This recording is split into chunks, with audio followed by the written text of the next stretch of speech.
Hello my little friends, welcome back. Our story today is another book from Eric Carle and the title is Mr. Seahorse. Are you ready? Let's get to it. Mr. Seahorse. Mr. and Mrs. Seahorse drifted gently through the sea. Mrs. Seahorse began to wiggle and twist, this way and that. "It's time for me to lay my eggs," she said. "Can I help?" asked Mr. Seahorse. "Oh yes, thank you," said Mrs. Seahorse, and she laid her eggs into a pouch on Mr. Seahorse's belly. "I'll take good care of our eggs," said Mr. Seahorse. "I promise." As Mr. Seahorse drifted gently through the sea, he passed right by a group of trumpet fish hidden in a patch of reeds. But before long, Mr. Seahorse met another fish. "How are you, Mr. Stickleback?" asked Mr. Seahorse. "Delighted," replied Mr. Stickleback. "I've just built a nest and right away Mrs. Stickleback laid her eggs in it. Now I am taking good care of them until they hatch." "Keep up the good work," said Mr. Seahorse and swam on his way. As Mr. Seahorse drifted gently through the sea, he passed right by a lionfish hidden behind a coral reef. But before long, Mr. Seahorse met another fish. "How are you, Mr. Tilapia?" asked Mr. Seahorse. Mr. Tilapia couldn't answer. His mouth was full of eggs. I know," said Mr. Seahorse. "Mrs. Tilapia has laid her eggs. Now you are taking good care of them until they hatch." Mr. Tilapia nodded his head.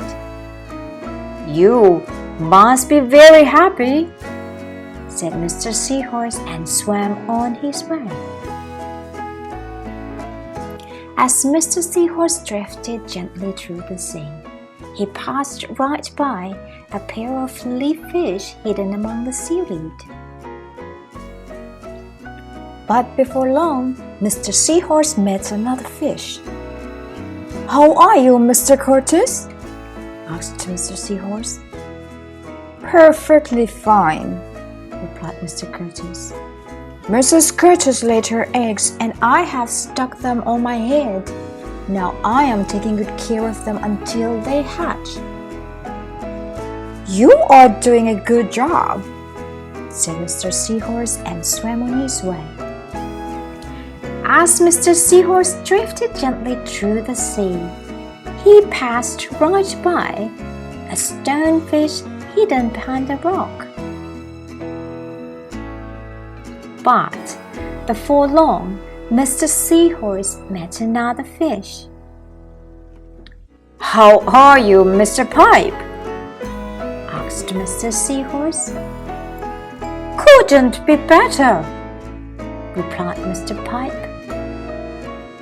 "Mrs. Pipe has laid her eggs along my belly.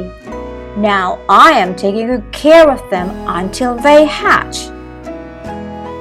"You should feel proud of yourself," said Mr. Seahorse and swam on his way. But before long, Mr. Seahorse met another fish. "How are you, Mr. Bullhead?" asked Mr. Seahorse. "Tip-top," replied Mr. Bullhead.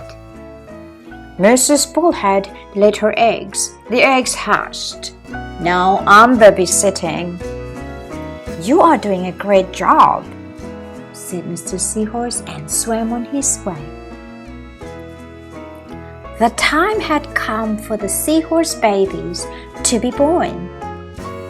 Mr. Seahorse wiggled and twisted this way and that.